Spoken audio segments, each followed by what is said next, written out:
చూడండి ఫ్రెండ్స్, ఈరోజు వీడియోలోకి వెళ్ళే ముందు మీకు ఏదో ఒకటి నేర్పుతాను. ఈ వీడియోలో ఖచ్చితంగా ఏంటంటే కొంత నాలెడ్జ్ అనేది ఇస్తాను. కాబట్టి రోజు వీడియోలాగా కాదు. కొంచెం ఏంటంటే నేర్చుకునే విధంగా ఆలోచిద్దాము అనుకునే వాళ్ళు వీడియోని కంప్లీట్గా చూడండి, లేకపోతే ఇక్కడే వదిలేసేయండి. చూడండి ఫ్రెండ్స్, లాస్ట్ నైట్ వీడియోలో మీరు అబ్జర్వ్ చేస్తే చూడండి, మన నిఫ్టీ గురించి ఎక్స్ప్లెయిన్ చేశాను.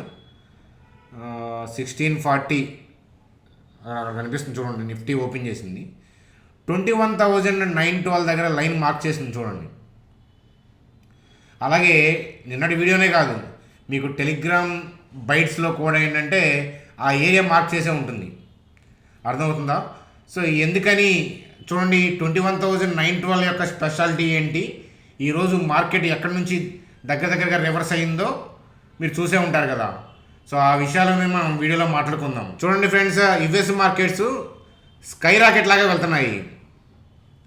ఆల్రెడీ గ్యాప్స్ అప్ అయ్యి హైయర్ లెవెల్లో లేచింది నాస్డాక్. అర్థమవుతుందా? మరి ఫర్దర్గా మరి రేపటి మన మార్కెట్ మీద ఇంపాక్ట్ ఏంటి అనేది ఈ వీడియోలో డిస్కస్ చేద్దాం. యుఎస్ మార్కెట్లో అలా ఉన్నంత మాత్రాన రేపు ఇంట్రాడే ఓపెనింగ్ ఎక్కడో మీరు ఎక్స్పెక్ట్ చేయొచ్చు. అది పెద్ద కష్టమేం కాదు. గిఫ్ట్ నిఫ్టీ చూస్తే చిన్నపిల్ల వాళ్ళు కూడా 4 రోజులు ట్రైన్ చేస్తే కనుక మీరు 10th క్లాస్ అబ్బాయి కూడా చెప్తాడు. 10th క్లాస్ చదివే అమ్మాయి అయినా అబ్బాయి అయినా ఎవరైనా 4 రోజులు గిఫ్ట్ నిఫ్టీ చూపించి నిఫ్టీ ఎక్కడ ఓపెన్ అవుతుంది, నిఫ్టీ స్పాట్ ఏంటి, ఫ్యూచర్ ఏంటి అని చెప్తే దగ్గరగా ఎక్కడ ఓపెన్ అవ్వచ్చో చెప్తాడు. కానీ అలా తెలిసిన తర్వాత ఏంటంటే పాజిటివ్ కాబట్టి అక్కడ నుంచి ఎగబడి పైకి వెళ్తుంది, నెగిటివ్ కాబట్టి అక్కడ నుంచి కిందకి దిగబడుతుంది. అట్లా వెళ్ళదు కదా. కాబట్టి ఏంటంటే ఆ ఫీలింగ్ని అక్కడ వదిలేయండి. స్పెషల్గా కొంచెం నేర్చుకుందాం. రేపు మన మార్కెట్లో వింత జరగబోతుంది, అది ఏంటో చెప్తాను. అలాగే రేపు ఈ స్టాక్ అనేది ర్యాంప్ ఆడిస్తుంది అనమాట. ఆ స్టాక్ ఏంటనేది ఈ వీడియోలో డిస్కస్ చేద్దాం. అలాగే ఎస్ బ్యాంక్లో ఇన్వెస్ట్మెంట్ చేయొచ్చా, ఆ అప్డేట్ గురించి చూద్దాం.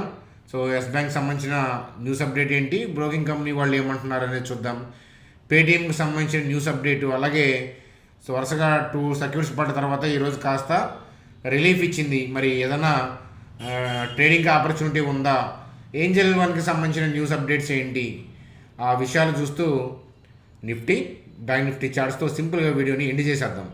చూడండి ఫ్రెండ్స్, వీడియోలోకి వెళ్ళే ముందు మన ఛానల్ వీడియోని లైక్ చేయడం అనేది మన జన్మ హక్కు. కాబట్టి వీడియోని లైక్ చేసి కంటిన్యూ చేద్దాం. చూడండి, ఒక 2-3 వీడియోస్ వెనక్కి వెళ్ళి చూస్తే మీరు కొత్తగా వాచ్ చేస్తున్న మన ఛానల్ని నచ్చి సబ్స్క్రైబ్ చేసే అవకాశం పుష్కలంగా ఉంది అని చెప్తానమాట. అది ఎవరైతే సబ్స్క్రైబ్ చేస్తారో వాళ్ళు బెల్ ఐకాన్ క్లిక్ చేయడం మర్చిపోవద్దు అని చెప్పి మరొకసారి చెప్తాను. చూడండి ఫ్రెండ్స్, ఎంతమంది మన వీడియోస్ని క్లియర్ కట్గా వింటారు, ఓన్లీ థంబ్నెయిల్సే కాకుండా క్లియర్ కట్గా. చాలామంది థంబ్నెయిల్స్ చూసి వస్తుంటారు. అలాగే ఏంటంటే కామెంట్ చేస్తూ ఉంటారు అన్నమాట, వీడియో కూడా చూడరు అనమాట. ఏంటంటే ఇంపార్టెంట్ థింగ్ ఏంటంటే ఇన్నర్గా ఉంటుంది, లోపల ఉంటుంది ఇంపార్టెంట్.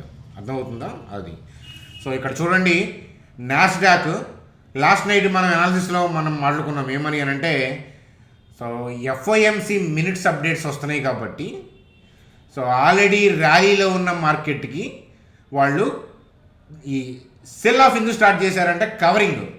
ఈ ఎఫ్ఓఎంసి మినిట్స్ అప్డేట్స్లో ఏంటంటే ఏదైనా అగ్రెసివ్గా నెగిటివ్గా వస్తే కిందకి వెళ్ళడానికి రెడీగా, లేదు అక్కడ మంచి ఉంటే కనుక పాజిటివ్గా పైకి వెళ్ళడానికి రెడీగా ఉన్నారు.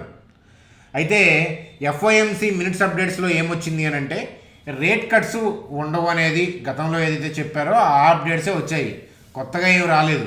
అంతేనా? అయితే ఏంటంటే మరి రేట్ కట్స్ ఉండకపోతే, వడ్డీ రేట్లు తగ్గించకపోతే మరి ఎకానమీకి ఎఫెక్టే కదా. వడ్డీ రేట్లు తగ్గిస్తేనే కదా ఎకానమీలో మనీ ఫ్లో అయ్యేది. ఎకానమీలో మనీ ఫ్లో అయితేనే డిమాండ్ పెరుగుతుంది. డిమాండ్ పెరిగితేనే కంపెనీస్ యొక్క ఎర్నింగ్స్ పెరుగుతాయి. కంపెనీస్ యొక్క ఎర్నింగ్స్ పెరిగితేనే స్టాక్ మార్కెట్ బాగుంటుంది. మరి వీటన్నిటికీ లింక్ ఏంటి అని అంటే ఫెడ్ రేట్ కట్ చేయటం. కానీ అది చేయట్లేదు అని చెప్పినా కూడా మార్కెట్ ఎందుకు ర్యాలీ అయింది?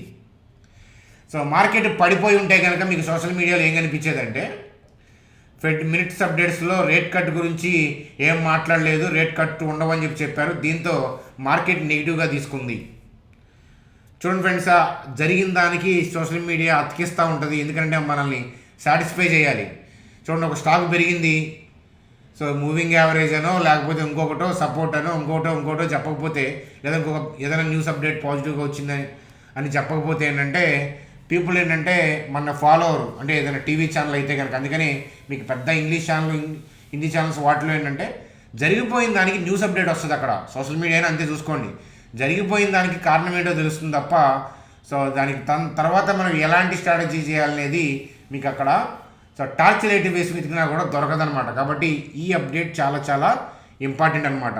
సో అట్లాగే ఇక్కడ నాస్డాక్ యొక్క పరిస్థితి ఏంటి అని అంటే, సో ఇక్కడ కూడా నిన్న మనం మాట్లాడాము, సో రెడీగా ఉన్నారు. నిన్న మనం మాట్లాడాము డౌన్ కాదు వాళ్ళు ఆపారని, ఆ సెల్లింగ్ని ఆపారు, ఎటు కావాలంటే ఎటు పోతారని చెప్పాను.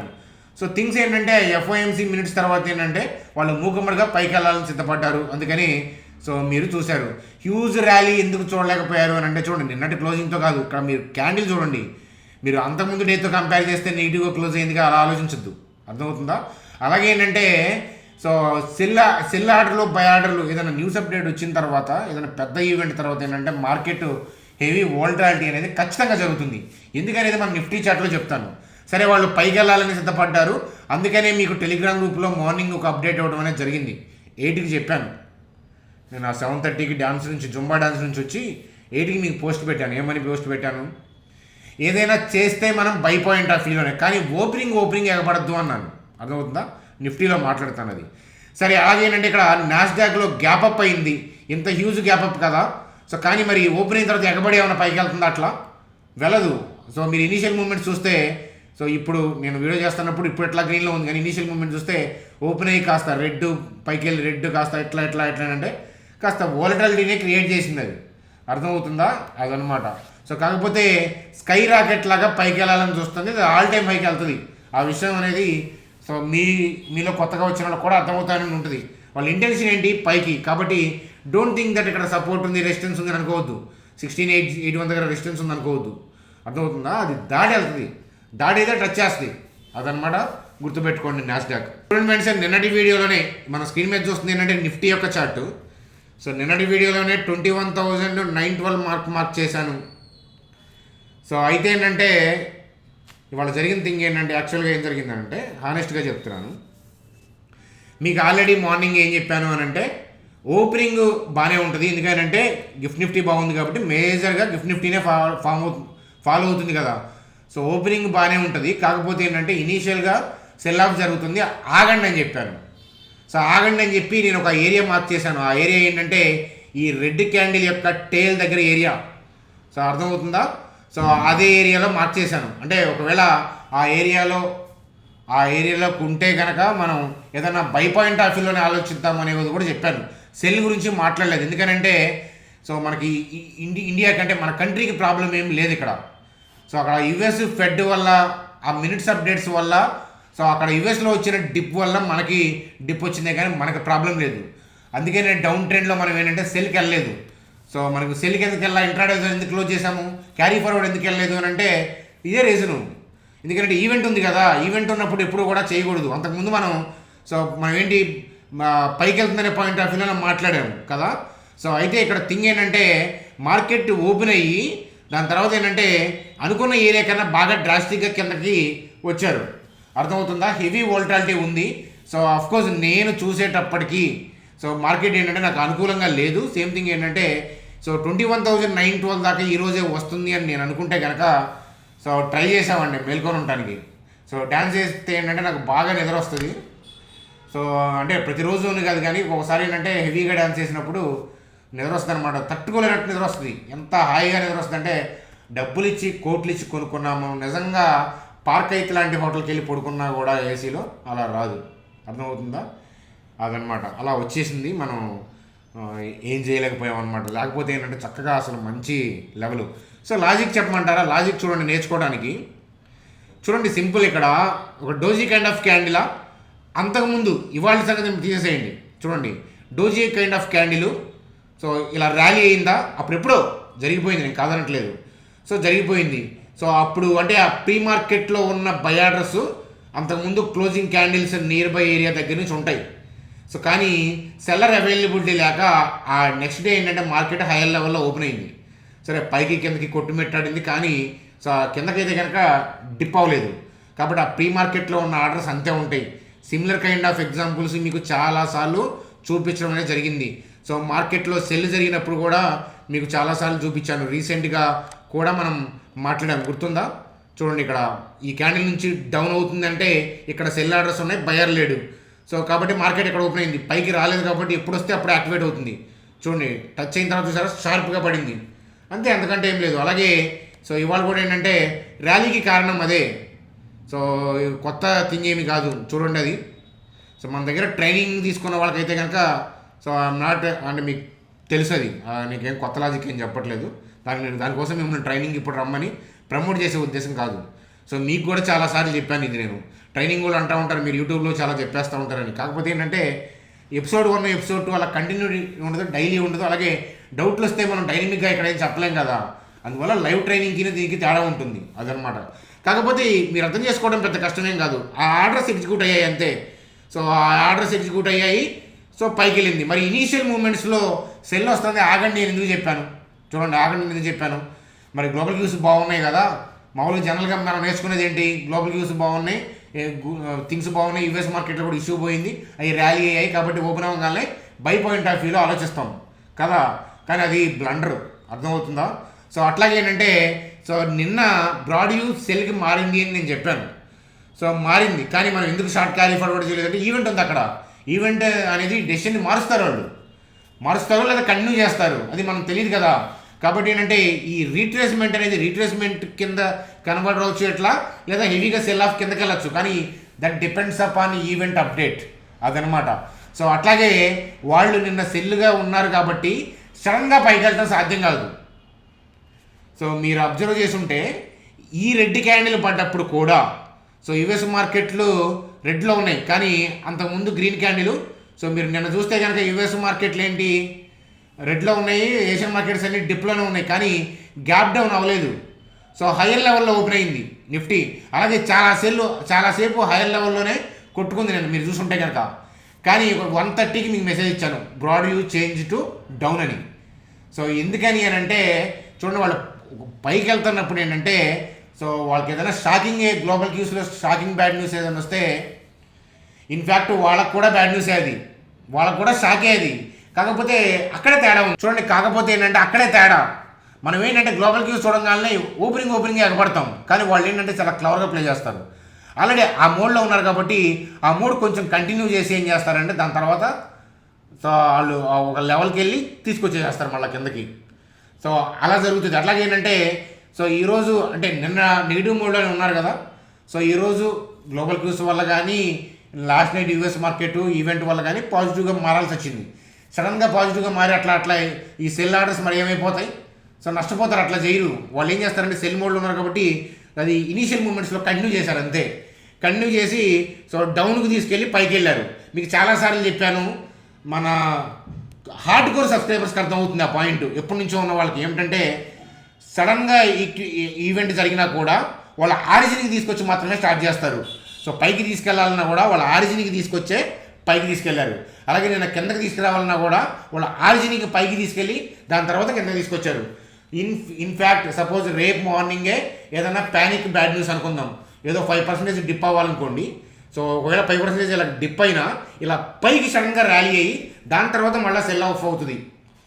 సో నేను చెప్పింది మీలో చాలామందికి అర్థం కాలేదని తెలుసు, కానీ ఒక్కళ్ళకన్నా అర్థమై ఉంటుంది. కనీసం కొంతమందికైనా ఎప్పటి నుంచో మన ట్రైనింగ్ తీసుకొని ఒక 1 year అన్నా మార్కెట్ని అబ్జర్వ్ చేస్తానని చెప్పిన థింగ్స్ని ఫాలో వాళ్ళకైనా కొంతమందికైనా అర్థమవుతుందని కొన్ని పాయింట్స్ చెప్తానమాట. అప్పుడు నాన్ వెజ్ ఉంది, మన యాక్చువల్గా హ్యూమన్ బాడీస్కి డైజెస్ట్ అవ్వదు సరిగ్గా అది. ఇంకా మన పేగులు కోతి పేగుల్లాగా ఉంటాయి అన్నమాట.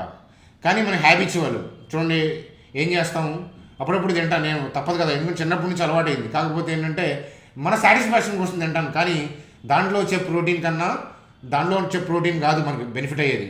నట్స్ ఉంటాయి కదా, వాల్నట్,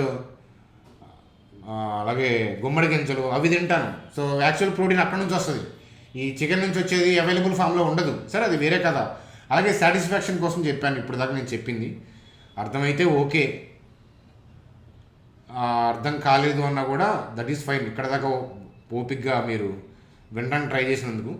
సో అంత ఈజీ థింగ్ కాదు. ఇప్పుడు నాకున్న కొద్ది అనుభవమే కావచ్చు, స్టాక్ మార్కెట్లో 2015 నుంచి ఇప్పుడున్న ఎక్స్పీరియన్స్. అలాగే ఎవ్రీ ఇయర్ నేను గ్రో అయిన స్టైలు, దాన్ని మొత్తాన్ని కాచి వడపోచి నేను ఇచ్చే అవుట్లైన్ అనమాట.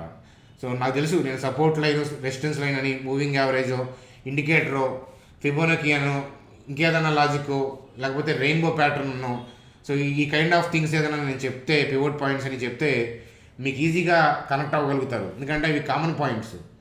కానీ 5% ఆఫ్ ది పీపుల్ మాత్రమే స్టాక్ మార్కెట్లో నిలబడుతున్నారు, 95% ఆఫ్ ది పీపుల్ నష్టపోతున్నారంటే ఈ 95% ఆఫ్ ది పీపుల్లో మెజారిటీ 5%లో ఉన్నాం అనుకునే భ్రమలో ఉంటారు. అక్కడ ప్రాబ్లం వస్తుందన్నమాట. So what ever it maybe, నేను మాట్లాడలేదు ఎవ్రీథింగ్ ఏంటంటే ఇట్స్ లాజికల్. సో నేను బయట నుంచి నేర్చుకున్న దానికన్నా కూడా my own research, my own observation అనేది చాలా చాలా ఉంది. సో అదనమాట కథ. Thank you. వీడియో కంటిన్యూ చేద్దాం. చూడండి మరి రేపు ఏమవుతుంది అని అంటే, చూడండి ఈ హై దాటిన తర్వాత, ఇప్పుడు కూడా గ్లోబల్ క్యూస్ బాగుండి హైయర్ లెవెల్లో ఓపెన్ అయింది అనుకోండి, ఈ హై దాటిన తర్వాత ఏంటంటే డిప్ అవుతా పైకి వెళ్ళాలి. అందువల్ల ఇనీషియల్ హాఫ్ అన్ అవర్ అట్లా వదిలేసేయండి మార్కెట్ని, ఎందుకంటే డిప్ అవుతా పైకి వెళ్ళాలి. హోప్ఫుల్లీ సో రేపు గ్లోబల్ క్యూస్ అవన్నీ బాగుంటాయి కనుక ఇలా హైయర్ లెవెల్లో ఈ గేర్ దగ్గర ఓపెన్ అయింది అనుకోండి, ఇమీడియట్గా బై పాయింట్ ఆఫ్ వ్యూలో వెళ్ళొద్దు. సో మీరు బైక్ వెళ్ళాలి అని అంటే రేంజ్ ఏంటంటే, సో 22,190 to 22,140 హైయర్ లెవెల్లో ఓపెన్ అయ్యి డిప్ అవుతాయి. ఒక్కోసారి ఇక్కడ దాకా డిప్ రాకుండానే వెళ్తాయి. మీరు సెల్ కొట్టద్దు, ఇక్కడికి వస్తుందని నేను అంటలేదు. సో ఎక్కడైనా సరే ఓపెన్ అయ్యి ఆ వోల్టాలిటీలో కిందకు వస్తే ఈ ఏరియాలో వెతుకుతాం 22,190 to 22,140. సో నిద్రపోకుండా ఉంటే మంచి ఆపర్చునిటీ వచ్చి ఉండేది. కాకపోతే నేను ఇక్కడ దాకా ఆగం కదా, మనం బై చేస్తున్నా కూడా ఒక 60 పాయింట్స్ 70 పాయింట్స్ దగ్గర ప్రాఫిట్ బుకింగ్ చేసేవాడిని. స్వింగ్ పాయింట్ ఆఫ్ వ్యూలో ఇప్పుడు వెళ్ళటానికి ఏంటంటే చాలా తలనొప్పి. మార్కెట్ ఆల్ టైమ్ హైలో ఉన్నప్పుడు ఏంటంటే ఇంటెన్షన్ ఏమో పైకే ఉంది, కానీ ఏంటంటే చెస్ బోర్డులో అన్నీ ఉన్నాయి, కానీ మంత్రి లేడు. సంవత్సరానికి చాలా డ్యామేజ్ అయ్యాడు, కాకపోతే మంత్రి, ఏనుగు అట్లాంటి మెయిన్ ఉన్నాయి. అర్థమవుతుందా? అప్పుడు ఆట ఎలా ఉంటుంది మనం చెప్పండి, అన్నీ ఉన్నాయి, మంత్రి లేడు మన దగ్గర, ఆట ఎలా ఉంటుంది చెప్పండి. సో సేమ్ కైండ్ ఏంటంటే ఆల్ టైమ్ హైలో ఉన్నప్పుడు కూడా సినిమాలో డైలాగ్ ఉంది కదా, సో అత్తారింటికి దారేదనా, దాంట్లో చెస్ బోర్డులో రాజు లెక్క అనమాట. మార్కెట్ ఆల్ టైమ్ హైలో ఉంటే ఒక అడుగు అటు ఒక అడుగు ఇటు, అర్థమవుతుందా? దాంతకు మించి ఏం చేయలేదు అది. అందుకని నేను ఏంటంటే పొజిషన్ ట్రేడింగ్కి వెళ్ళమన్నమాట అది. సో కాబట్టి ఇంట్రాడే పాయింట్ ఆఫ్ వ్యూలో ఆపర్చునిటీ ఉంటే చూద్దాం అదనమాట. లేదా రేపు నిద్రపోతే నేనేం చేయలేను, అర్థమవుతుందా? నాకు తెలియకుండా నిద్రపోయాను, అది నేను కాసేపు పడుకొని లెగుద్దాంలే అనుకునే పాయింట్ ఆఫ్ వ్యూ నాకు సోయి లేకుండా పోయింది. హార్డ్ వర్క్ చేస్తే స్వెట్ బాగా వస్తే మీకు ఎలా నిద్రపోతుందో తెలుసు కదా, రిక్షా పుల్లర్ నిద్రపోయినట్టు హాయిగా నిద్రపోతాను నేను డ్యాన్స్ చేస్తే కనుక. అది చూడండి ఫ్రెండ్స్, ఏంజల్ 1కి సంబంధించి వాళ్ళు 2,000 crores ప్రిఫరెన్షియల్ ఇష్యూ ద్వారా లేదా క్యూఐపిఆర్ అదర్ మోడ్స్ ద్వారా ఫండ్ రైజ్ చేయడానికి చూస్తున్నారనమాట. అది ఒక న్యూస్ అప్డేట్. చూడండి ఫ్రెండ్స్, అలాగే ఎస్ బ్యాంక్ సంబంధించి స్టాక్ 6% జంప్ అయిందని ఇక్కడ ఎవరో చాయిస్ బ్రోకింగ్ అంట వాళ్ళు బై పాయింట్ ఆఫ్ వ్యూలో రేటింగ్ ఇచ్చారు. అది వాళ్ళ చాయిస్, మంది కాదు. సో నేనైతే కనుక నాకు ఇంట్రెస్ట్ లేదు, నేను వద్దు అని చెప్పకూడదు, కానీ ఎస్ బ్యాంక్ నాకు ఇంట్రెస్ట్ లేదనమాట. ఒక్కసారి గుడ్ విల్ పోతే బ్యాంక్ చాలా కష్టం. ఇప్పుడు మీలో కొత్తగా బ్యాంక్ అకౌంట్ ఓపెన్ చేసి ₹1,00,00,000 ఎఫ్డీ చేయాలంటే ఇంట్రెస్ట్ చూపిస్తారా? ఏ బ్యాంక్స్ మీద ఇంట్రెస్ట్ చూపిస్తారు? ఆ లిస్ట్లో ఎస్ బ్యాంక్ ఏ ప్లేస్లో ఉంటుంది? I think about like this. We have to apply the common sense as well. అదవుతుంది. కొన్ని మరి ఇబ్బందుల్లో ఉన్నాయి వాటిని కూడా తీసుకుంటున్నారంటే అది వేరే, ఇది వేరే, సిచ్యువేషన్ వేరే, వేరే ఇది వేరే, ఆ హీరోయిన్ వేరు ఈ హీరోయిన్ వేరు, అది బాలీవుడ్ ఇది టాలీవుడ్ అట్లా. ఫ్రెండ్స్, ఇంతకీ మీలో చాలామంది ఎదురు చూస్తున్నారు కదా ర్యాంపాడ్ ఇచ్చే స్టాక్ ఏంటో రేపు చెప్పే ముందు. సో గెస్ చేయండి, నేను అంటే వీడియో చూడకుండా గెస్ చేయండి, ముందే కామెంట్ చేసేయండి, అర్థమవుతుందా? అది మీరు జెన్యూన్ చేస్తారు కదా మన సబ్స్క్రైబర్స్. సో ఇక్కడ టెలిగ్రామ్ గ్రూప్లో అప్డేట్స్ కావాలి అని అంటే ఇక్కడ ఫ్రీ టెలిగ్రామ్ లింక్ ఉంది, జాయిన్ అవ్వచ్చు. అలాగే ఏంజల్ జీరో లింక్స్ ఉన్నాయి, మన లింక్స్ ద్వారా అకౌంట్ ఓపెన్ చేసి నెంబర్కి ఐడి పంపిస్తే కనుక కొద్ది క్యాపిటల్ అయిన పర్లేదు మీ క్యాపిటల్తో వస్తే లైఫ్ టైం ఇన్వెస్ట్మెంట్ వ్యూస్ మీరు చూడొచ్చు. అప్పుడప్పుడు మనం వెబినార్లు కండక్ట్ చేస్తాం. రేపు సండే బిగినర్స్ కోసం ఈక్విటీ మార్కెట్ ఏంటి, ఇంట్రాడే ఏంటి, షార్ట్ సెల్లింగ్ ఏంటి, షార్ట్ కవరింగ్ ఏంటి, ఆ వెబినార్ ఉంది, అది అటెండ్ అవ్వచ్చు. మీరు ఇలాంటివి చాలా అటెండ్ అవ్వచ్చు. మీరు ఒకసారి గ్రూప్లోకి వస్తే దాని బెనిఫిట్స్ వేరే. చూడండి మరి సార్, ర్యాంపాడ్ ఇచ్చే స్టాక్ ఏంటంటే హెచ్డిఎఫ్సి బ్యాంక్. ఎందుకంటే మార్కెట్ అంతలా ర్యాలీ అయినా, సో రిలయన్స్ ఇతరత్ర స్టాక్స్ వల్ల ర్యాలీ అయిపోయింది వాళ్ళ. కానీ హెచ్డిఎఫ్సి బ్యాంకులో ఏంటంటే ఇండివిజువల్గా, అంటే నిన్నటి ఇష్యూ వల్ల కాదు, మామూలుగా ఇండివిజువల్గా కూడా ఇక్కడ లెవెల్ ఉంది, రెండు మ్యాచ్ అయినాయి. సో ఈ డిప్కిను, సో ఏదో హెచ్డిఎఫ్సి బ్యాంక్లో బ్యాడ్ అనుకోవడానికి లేదు. సో ఆ డిప్ అయింది, రిట్రేస్మెంట్ అయింది. హోప్ఫుల్లీ ఏంటంటే రేపు ర్యాంప్ పాటిస్తుంది, అర్థమవుతుందా? సో ఇంట్రాడే పాయింట్ ఆఫ్ వ్యూలో నేను ర్యాంప్ పాటిస్తుంది అని చెప్పా కాబట్టి వెళ్ళి డైరెక్ట్గా ఓపెనింగ్ బై చేయొద్దు. ఓపెనింగ్ ఏంటో చూడాలా, ఫుల్ క్యాండిల్ పడేటట్లు ఎట్లాంటి క్యాండిల్ పడేటట్టు ఉంటే నేను అప్డేట్ ఇస్తాను. మీకు ఇచ్చాను కదా, ఈ క్యాండిల్ ఎప్పుడు ఇచ్చాను, ఈ క్యాండిల్ ఎప్పుడు ఇచ్చాను మీకు తెలుసు. ఈ రెండప్పుడు చెప్పాను హెచ్డిఎఫ్సి బ్యాంక్లో కొనమని ఇంట్రాడే పాయింట్ ఆఫ్ వ్యూ లేదు. ఈ క్యాండిల్ ఎప్పుడు చెప్పాను, ఈ క్యాండిల్ ఎప్పుడు. అలా మీరు ఎత్తుకుంటే ఏంటంటే చాలా స్టాక్స్ దొరుకుతాయి కదా. అన్ని స్టాక్స్ నేను ఒక్కనే స్కాన్ చేయలేను కదా. అందువల్ల టాప్ కంపెనీస్ ఒక 10, 5, 15 చూస్తూ ఉంటాను, ఏది ర్యాలీ అవుతుందో చూస్తాను ఇంట్రాడేలో.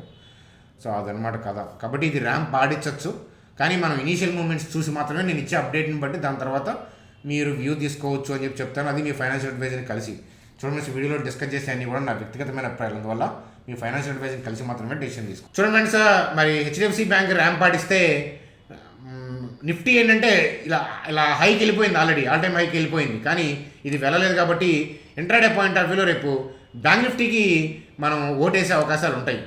ఎందుకంటే మంచిగా గెయిన్ అవుతుంది కదా. ఎందుకంటే ఈ రెడ్ క్యాండిల్ హై దాకా వెళ్ళేదాకా సేఫ్. సింపుల్గా ఏం లేదు చూడండి, చాలా కామన్ సెన్స్. కాకపోతే చాలా చిన్న చిన్న పాయింట్సే. కాకపోతే ఏంటంటే మీరేంటంటే already trained with support and resistance and moving average traditional logic.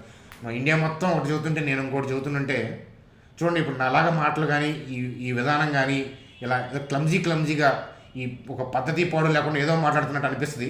తప్పలేదు. అందుకే నేను చాలా కామెంట్స్ని పాజిటివ్గానే తీసుకుంటాను, ఎందుకంటే మీకున్న ఫీలింగ్ అది తప్పేం లేదు. కానీ చాలా చిన్న లాజిక్ ఇక్కడ చూడండి. సో ఇక్కడ దాకా ఎందుకు ఇబ్బంది లేదంటే దట్ ఈస్ నాట్ రెసిస్టెన్స్. ఎందుకు ఇబ్బంది లేదంటే చూడండి, ఇక్కడ అంటే ఇప్పుడు మీకు ఆల్రెడీ చెప్పాను ఎర్లియర్గా ఇక్కడ సెల్ ఆర్డర్స్ ఉన్నాయని. సో ఇది ప్రాఫిట్ బుకింగ్ అవుతుంది కదా, అంటే ఏంటంటే ఈ ఏరియా వరకు క్లియర్ అయిపోయింది, కానీ దానిపైన సెల్ ఆర్డర్స్ అంతే ఉంటాయి కదా. కాబట్టి ఈ పైకి వెళ్ళాలని ఇంటెన్షన్ కాబట్టి సో ఈ క్యాండిల్ దాటినాకే సెల్ ఆర్డర్స్తో ఫైట్. ఈ లోపు సెల్ ఆర్డర్స్ ఉండవు కదా, అర్థమవుతుందా. సో మార్కెట్లో డైనమిక్ ఏదైనా ఇష్యూ వల్ల క్రియేట్ చేసే తప్ప ఇన్ జనరల్గా స్టాటిక్ అయితే ఉండవు. కాబట్టి ఏంటంటే సో దీనికి ఆపర్చునిటీ ఎక్కువ ఉంటుంది. సో ఒకవేళ న్యూట్రల్గా ఓపెన్ అయినా హైయర్ లెవెల్లో ఓపెన్ అయినా సో ఈ రెడ్ క్యాండిల్ దాటే వరకు అయితే కనుక ఇబ్బంది ఉండదు. కాబట్టి మీరు చూడండి, రేపు గ్లోబల్ యూస్ థింగ్స్ అంతా న్యూట్రల్ టు పాజిటివ్ ఉంటే ఈజీగానే ఈ రెడ్ క్యాండిల్ దాటేసి వెళ్ళిపోతుంది అనమాట. ఈ రెడ్ క్యాండిల్ దాటినాక దాని మూమెంట్ని ప్రెడిక్ట్ చేయలేము, అర్థమవుతుంది. ఎందుకంటే ఇక్కడ సెల్ ఆర్డర్స్ ఉంటాయి కాబట్టి. అది ఈ కిందంతా లేవు కదా, ఇవన్నీ క్లియర్ చేసినాయి కదా, అదనమాట కదా. సో క్లియర్ అయితేనే కదండి ఇట్లా మార్కెట్ ఇలా పైకి వెళ్తుందంటే సెల్ ఆర్డర్స్ ఉంటే క్లియర్ అయిపోతున్నాయి, సెల్ ఆర్డర్స్ ఉంటే క్లియర్ అయిపోతున్నాయి, క్లియర్ అయిపోయినాయి. ఇక్కడ ఇదంతా క్లియర్ అయిపోయింది. కాబట్టి నెక్స్ట్ ఎవ్రీ రైజ్కి మనకి ప్రాబ్లం వస్తుంది. అదే నేను అనేది ఆల్ టైమ్ హైకి వెళ్ళినప్పుడు ఎందుకు వద్దంటానంటే ఎవ్రీ హైకి ఎక్కడ సెలవు ఉన్నాడో తెలియదు మనకి, అదనమాట.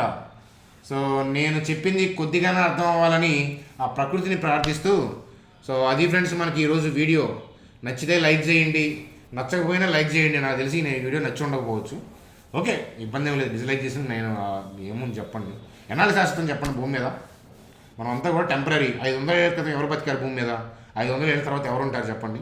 అందుకని నాకేమి ఇబ్బంది, నాకేమీ అంత థింగ్ ఏమి ఉండదు అనమాట. సో అదనమాట. హ్యాపీగా నిద్రపోండి. Bye friends, good day.